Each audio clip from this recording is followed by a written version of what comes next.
Maroon Spirit 954. This is week 13 of the last fiscal quarter. Today's date is December 23rd, 2019. This is the 400th year milestone from 1619 to 2019 as we close out this 400 year milestone and as we finish up with the last fiscal week of the year 2019. Today's Dr. Carter G. Woodson quote states the following: "The race has great possibilities. Properly awakened, the Negro can do the so-called impossible in the business world and thus help to govern rather than merely be governed." Dr. Carter G. Woodson, The Miseducation of the Negro.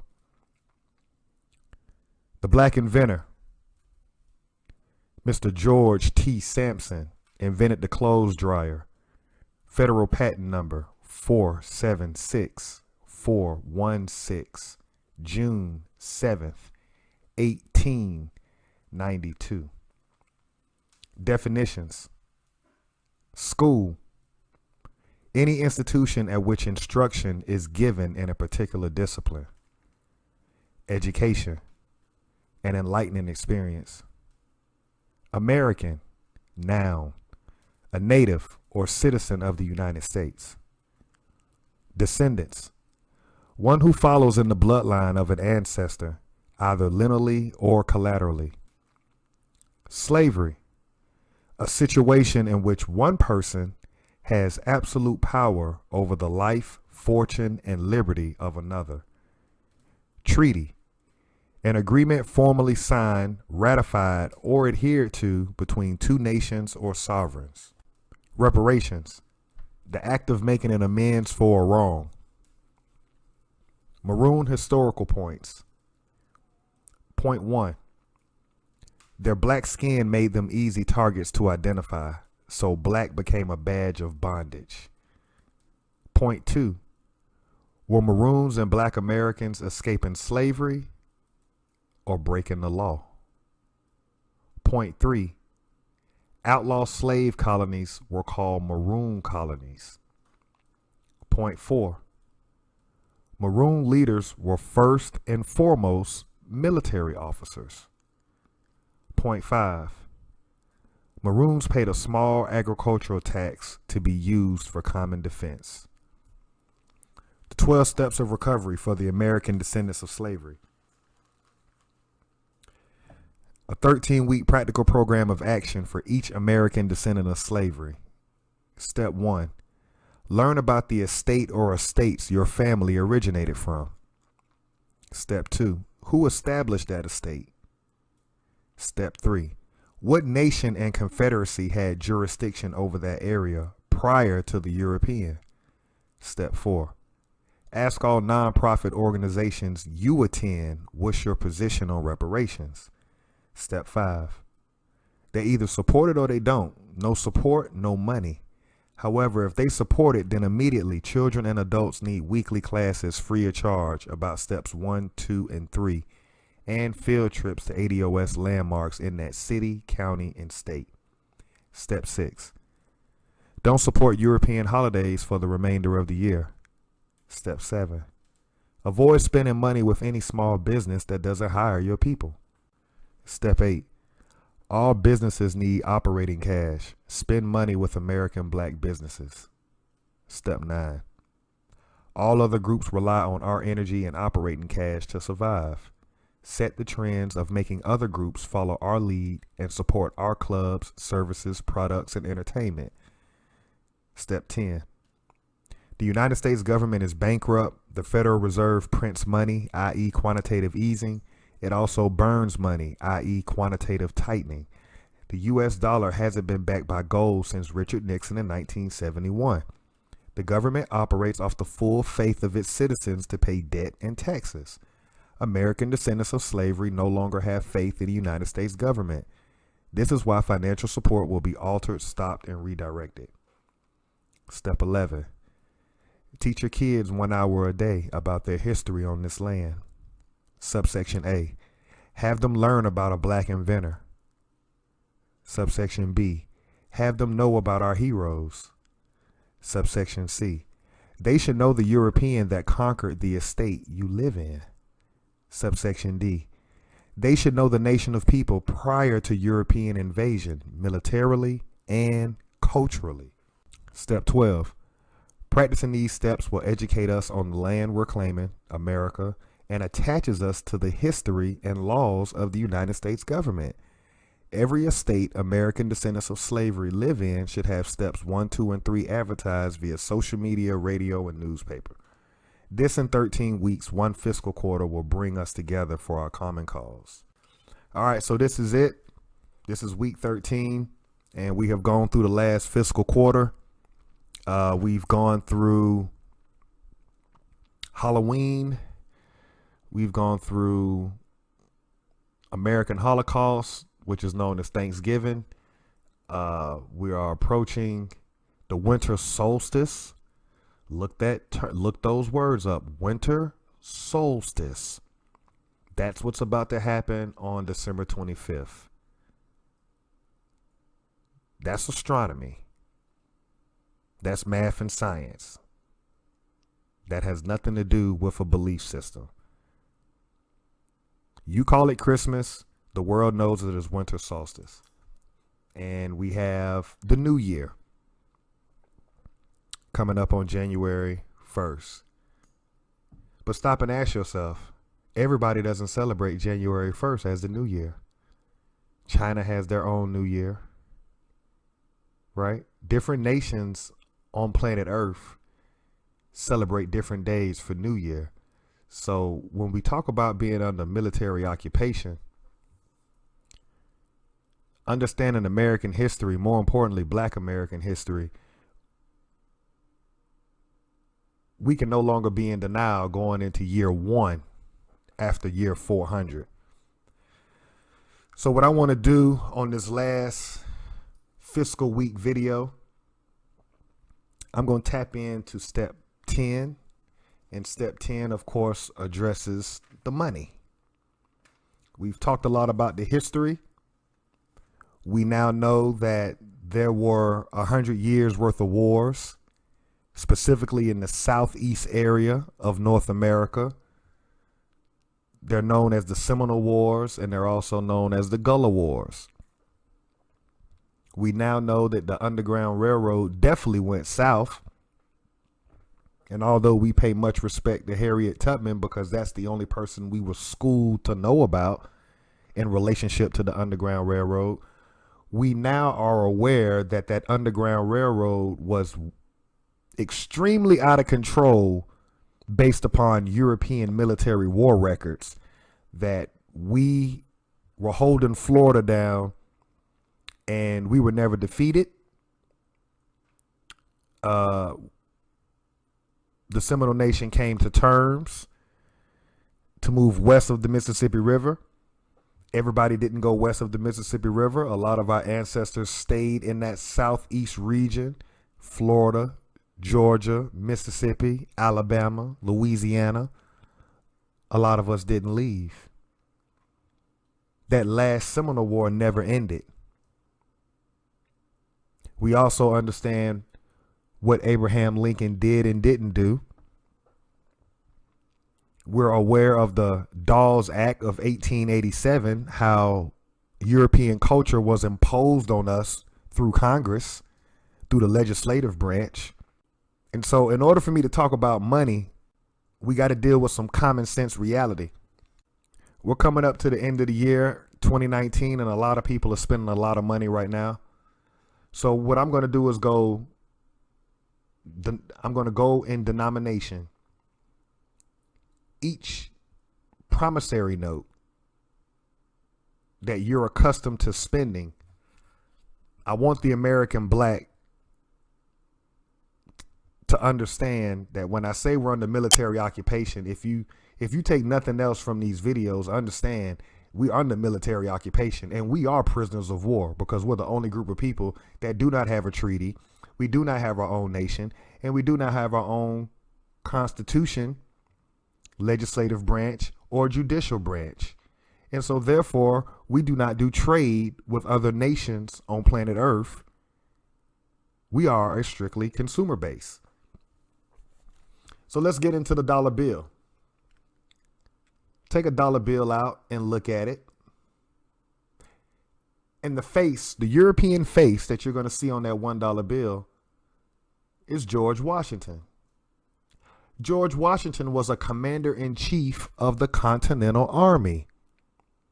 He was a warlord. He was a European warlord.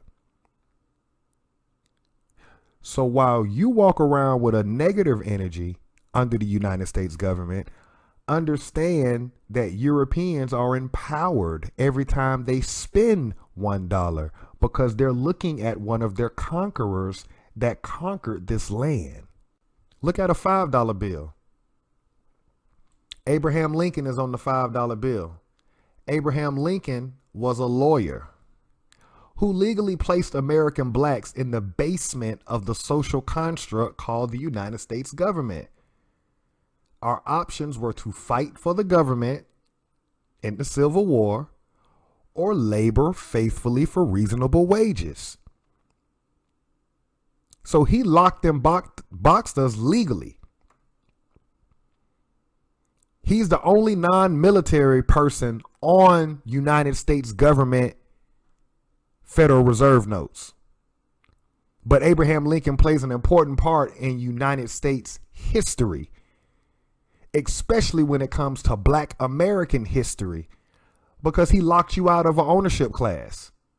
And for those that didn't listen to the video where I broke down the Emancipation Proclamation, go listen to that video for yourself and pull up the Emancipation Proclamation and read it for yourself and get a good understanding why he's memorialized on the Federal Reserve notes that are called money, that are recognized around the world as the world currency.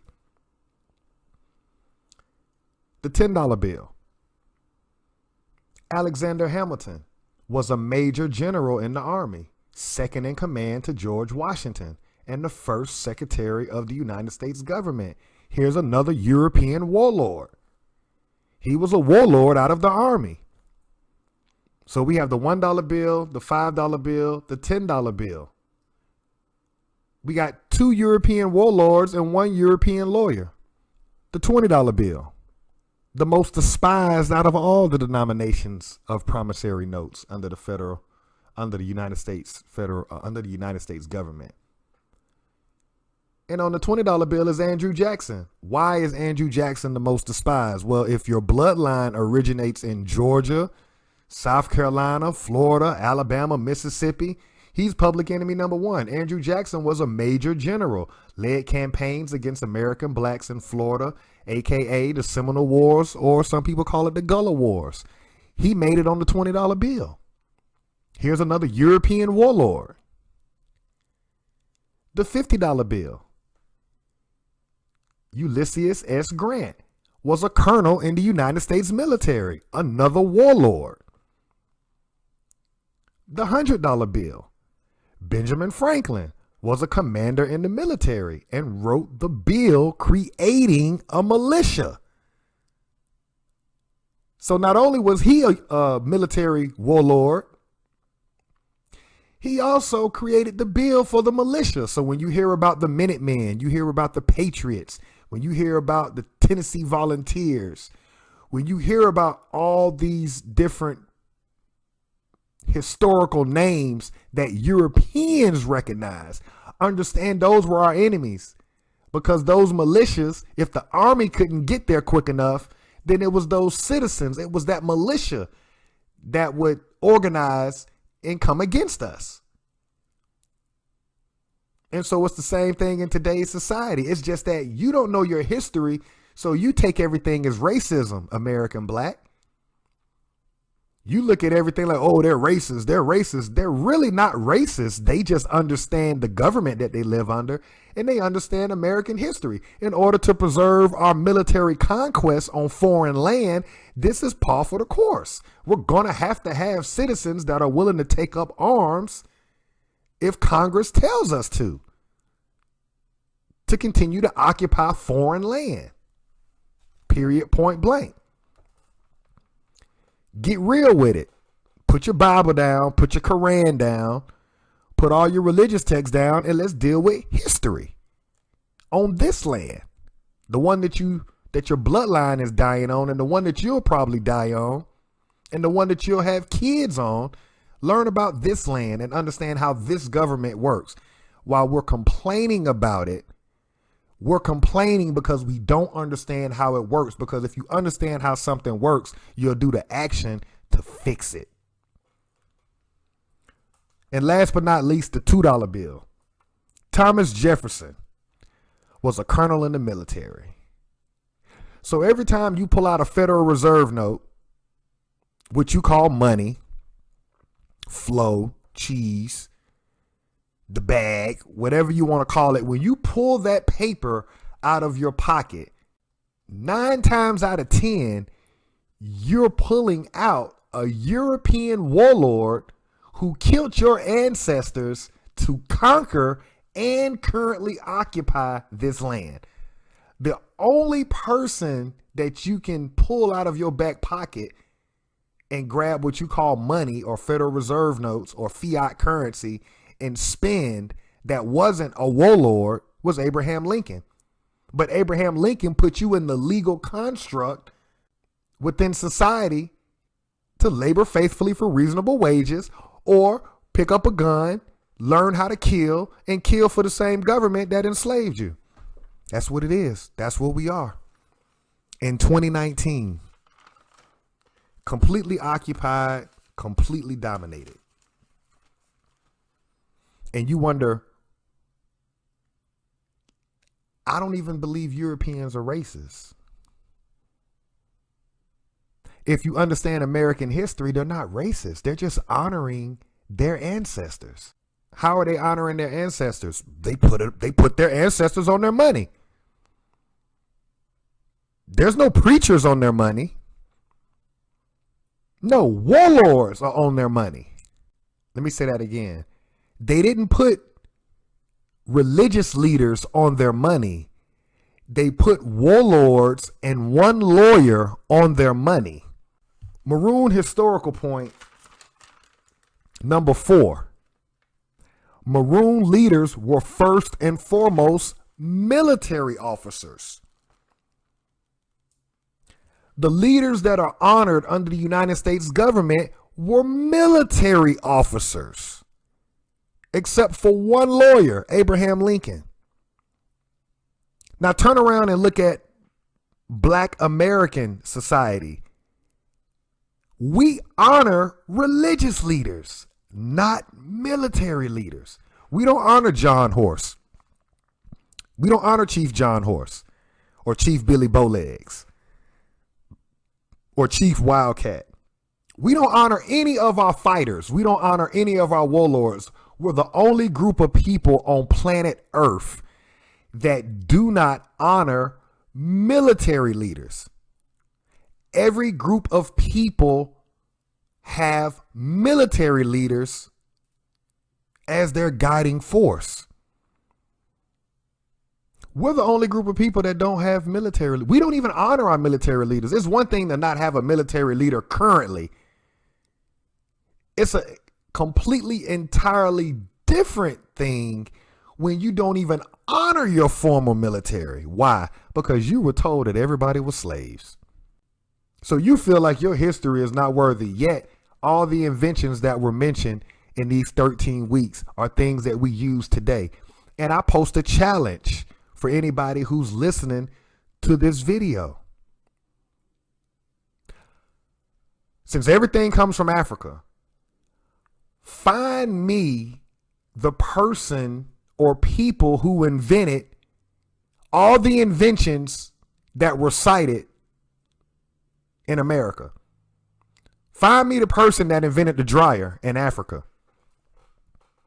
Find me the person that invented the railroad switches and the railroad system in Africa or China or South America. Find me the person that invented the telephone apparatus or the refrigerating apparatus or the rotary motor. Find me a person in any other landmass that invented what we invented here.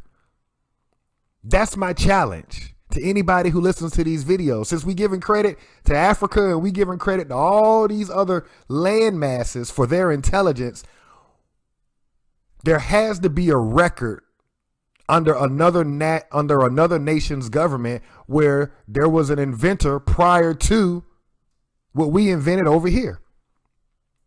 If you can't find somebody that predates the American black inventors that made these inventions on this land, then drop the mic. We're the most talented group of people, yet we're the most unorganized.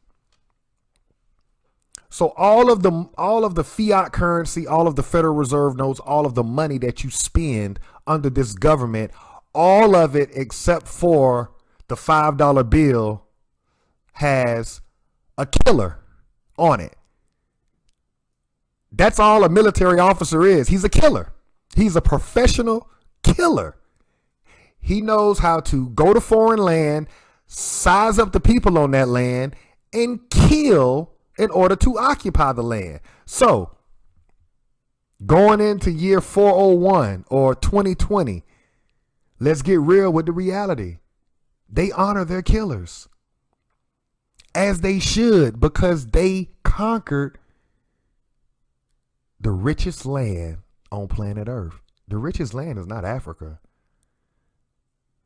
The richest land is North America. So let's get into a quick historical fact about some laws that were passed in reference to money. The Revenue Act of 1861. So right at the start of the Civil War, Abraham Lincoln passed the Revenue Act of 1861. This was a 3% Civil War tax to generate revenue. So watch this. You got a group of people that are enslaved. You're going to free them, and their terms of freedom are to labor faithfully for reasonable wages. So now you're going to get taxed 3% by the same government that enslaved you, or we're going to allow you to join the military and you can kill on behalf of the same government that enslaved you, but we'll take 3% of whatever we're going to pay you up front. So they taking it in dashes either way. 3% for you to labor faithfully for reasonable wages, or 3% for you to kill on behalf of the same government that enslaved you.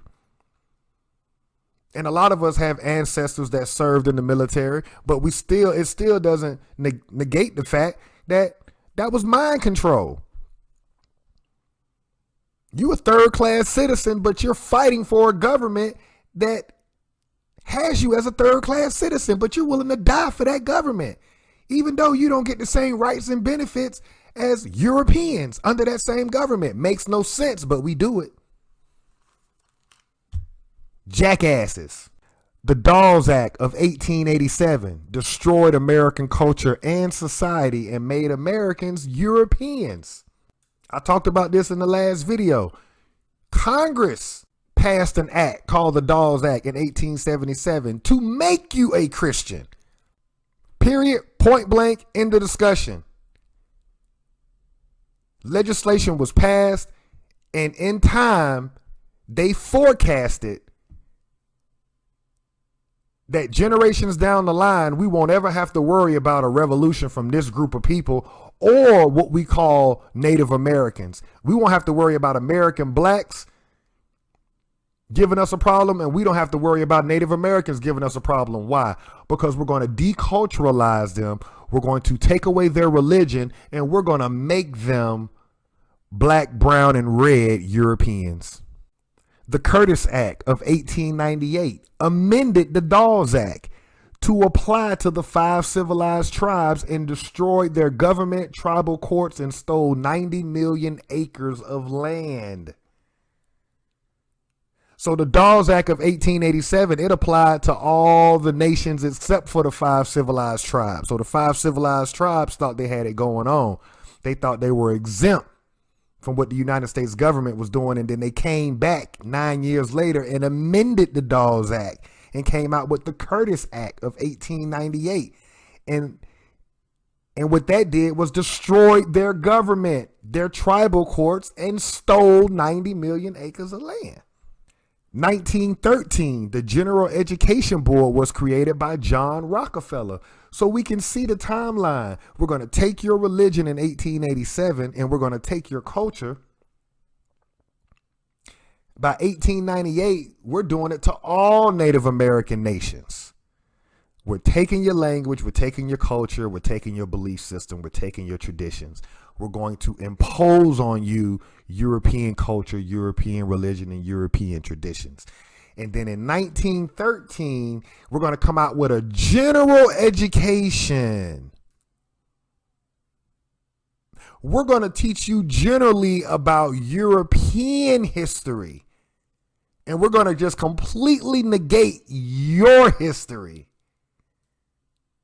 We're going to brainwash you and make you spend more time worrying about European history versus your American history. And in the same year that they decided to generalize everybody and give them one set standard of education, also in 1913, now that we're dumbing down society because we're disconnecting a large group of people from the land. When you generally educate everybody the same way, which is we're going to Europeanize all curriculum, you're disconnecting Native blacks and Native Americans from the land. And you're connecting Europeans to the land because you're only talking about Europeans' history on the land. Meanwhile, you're disconnecting the Native American black from that same land. And in that same year, 1913, the Federal Reserve Act, where Woodrow Wilson gave 12 banks the ability to print money. So while I'm disconnecting you from the land, we're also going to start playing a game of Monopoly. We're going to start printing money. Why is that important? Because if you go to the Constitution of the United States, even though it did not apply to us until 1865, 1866, Article 1, Section 8. I want to read a couple of points out of Article 1, Section 8 of the Constitution as it refers to money. The Congress shall have power to lay and collect taxes, duties, imposts, and excises, to pay the debts and provide for the common defense and general welfare of the United States. But all duties, imposts, and excises shall be uniform throughout the United States. So Congress has the power to lay and collect taxes, duties, imposts, and excises. Congress also has the power to pay the debts and provide for the common defense. Congress also has the power for the to provide for the common defense and general welfare of the United States. That's powers within Congress. Congress also has the power to borrow money on the credit of the United States. Congress also has the power to coin money, regulate the value thereof, and a foreign coin, and fix the standard of weights and measures. They pretty much locked and boxed the monetary system. So not only can they coin what money is, Congress can coin money. They can tell you what money is. They can regulate the value of it. They can say, well, this coin is $10, that coin is $5. And they can do that a foreign coin. They can tell you and your nation what your money is worth. And they can fix the standard of weights and measures as to how we're going to determine what you got. So they basically just said, we running stuff. Congress also has the power to provide for the punishment of counterfeiting the securities and current coin of the United States.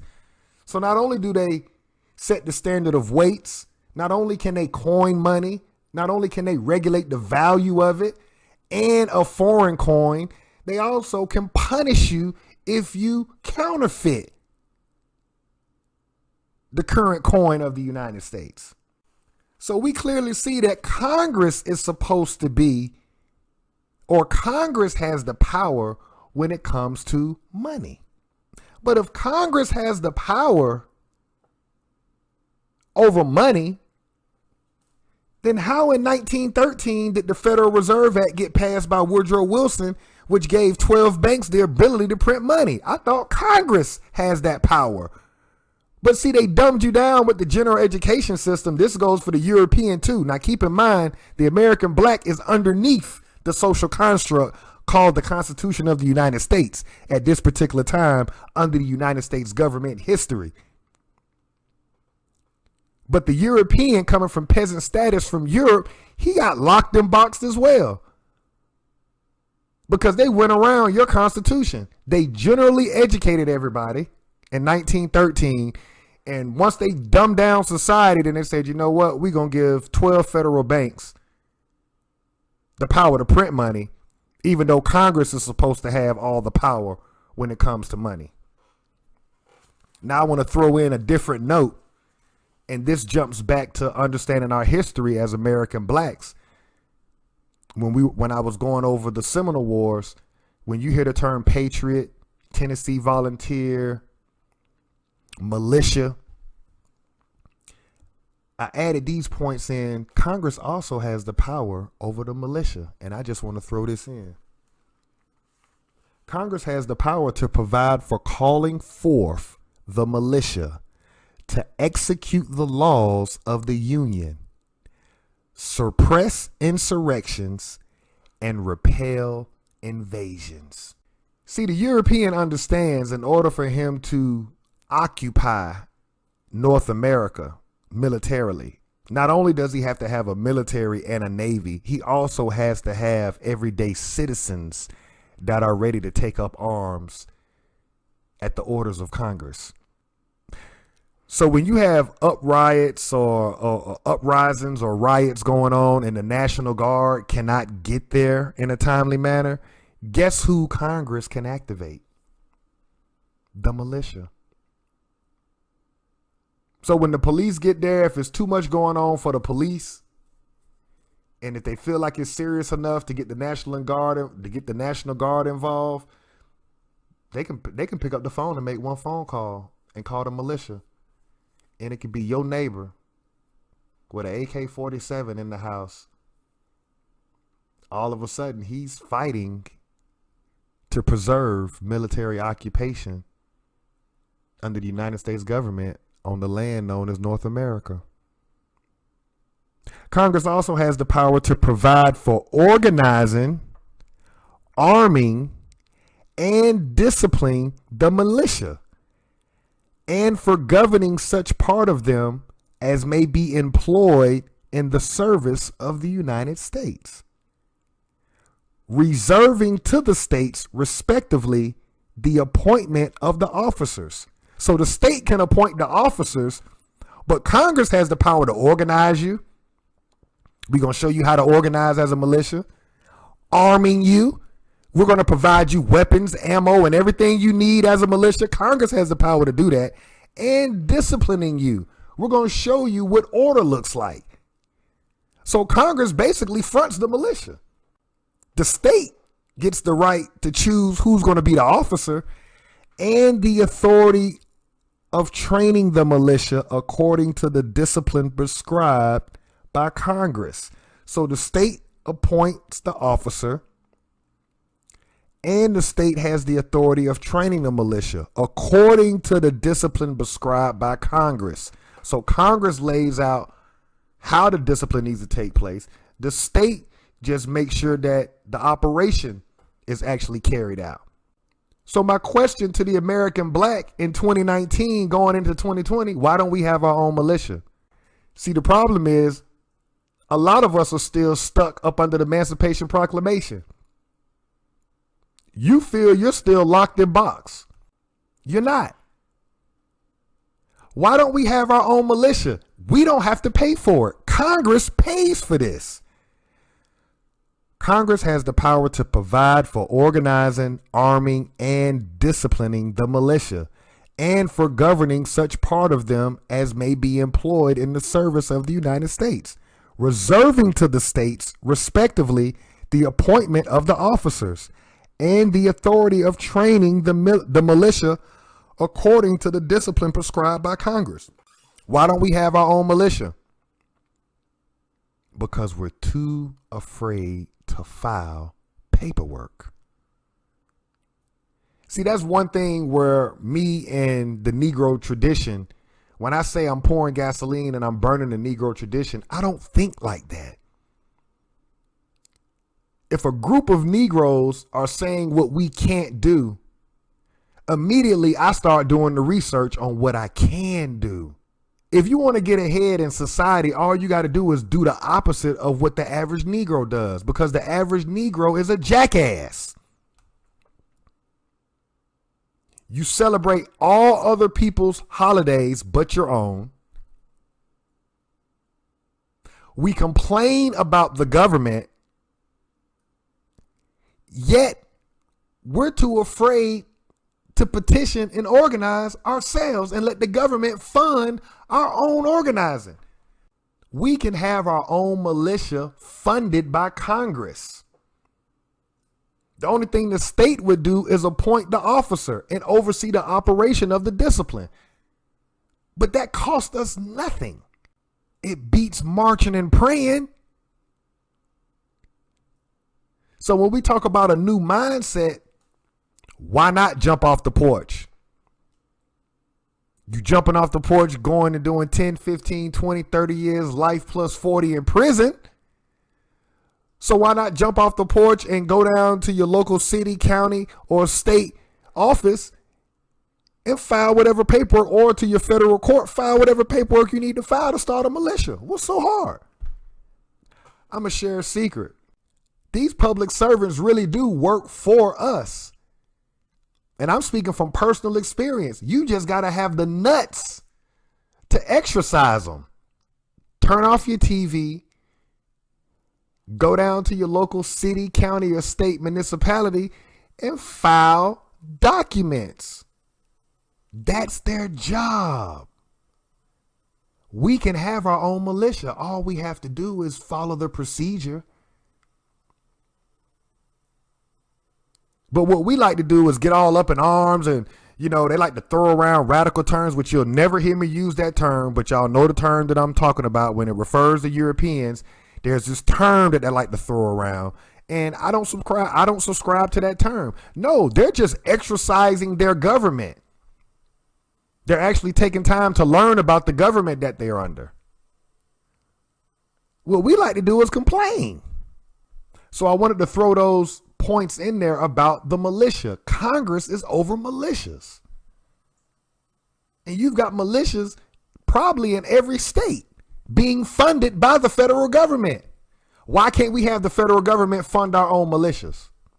So let's pick back up with the timeline. We was in 1913, the General Board of Education. In 1913, the Federal Reserve Act. So they dumbed society down in 1913 with the General Board of the General Education Board, which was created by John Rockefeller. That same year, Woodrow Wilson, 1913, passed the Federal Reserve Act, which gave 12 banks the ability to print money. So now they're no longer waiting on Congress. They took the power from Congress to have control over the money. Now these 12 banks got control of the money. All right. So from 1913, let's jump down to 1933, the Glass-Steagall Act. 1933, the Glass-Steagall Act separated investment banking from retail banking. The law gave power to the Federal Reserve to regulate retail banks. So once again, now the Federal Reserve is really sticking its claws into the monetary system, usurping Congress. That same year, 1933, Executive Order 6102 made it a criminal offense for U.S. citizens to own or trade gold. So if you're an American black, they had you laboring faithfully for a reasonable wage as of 1861. By 1933, they robbed all United States citizens of gold, which is real money. And in exchange, they took the gold out of society and then they replaced it with the promissory note.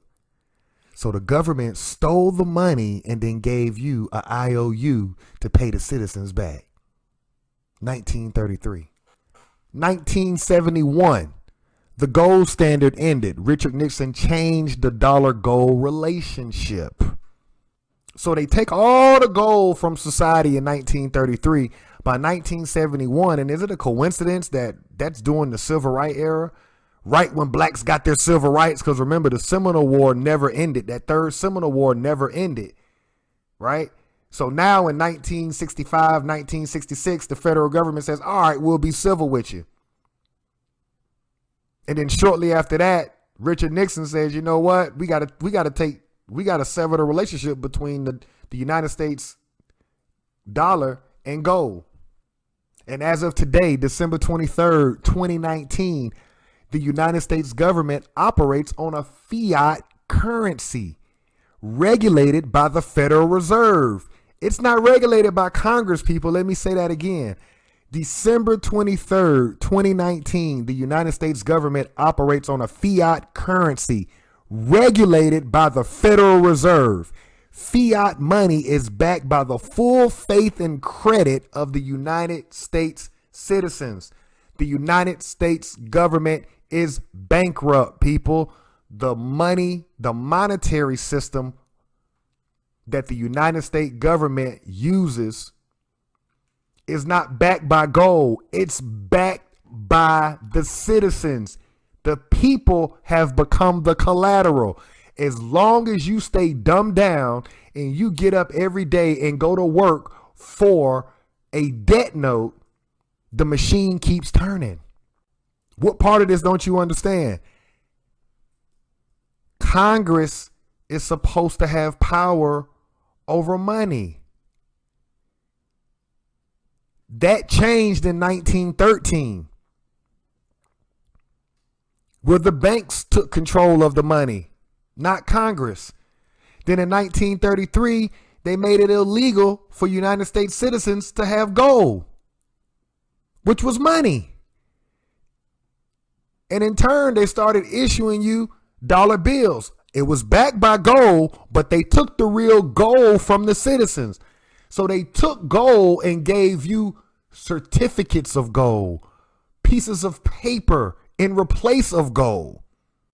They got the United States citizens used to that from 1933 up until 1971. And they said, fuck it. We're going to sever the relationship between the dollar bill and gold. Now you're full flight from reality, because now there is no money. It's not backed by anything. It's backed by the full faith of its citizens to remain stupid to the fact that there is no money. What I'm saying in the 12 steps is, American descendants of slavery, we should be the first ones to pull out of this. Damn what everybody else doing. Come to the realization there is no money. What we call money is backed by our ignorance to continue to work for it. The United States government operates on a fiat currency regulated by the Federal Reserve. Fiat money is backed by the full faith and credit of the United States citizens. You are the collateral. So what does that really mean when you say you are the collateral? When you're born, the first financial instrument is the birth certificate. A certificate is a financial instrument. They continue to rename us because they sell those financial instruments. So we went from Negro, they sold a whole bunch of paper around the world with Negro on the birth certificate. Then it went to black, and they sold a whole bunch of birth certificates around the world as black. Then it went to Afro-American, and they sold a whole bunch of financial instruments, birth certificates around the world with black on it. I'm sorry, with Afro-American on it. Now we're at a point where, hey, you know what? We're so far in the hole now because there is no money, because we're printing it every day now, because there is no money. There is no money. So you know what? Let's make new groups of people. Let's make gays, and then let's make 50 different genders for gays. So now when people are born, we don't have to identify. We got 52 different variations of race that we can put on there, and these are more derivatives they can sell. And the world is saying, nah, enough of the bullshit. Meanwhile, we're so dumb as United States American citizens, you're running around thinking that a credit score, not money, a credit score means you got it going on. And if you don't have a credit score, you're running around in society with a bunch of debt in your pocket because all it is IOUs, is promissory notes. There is no money.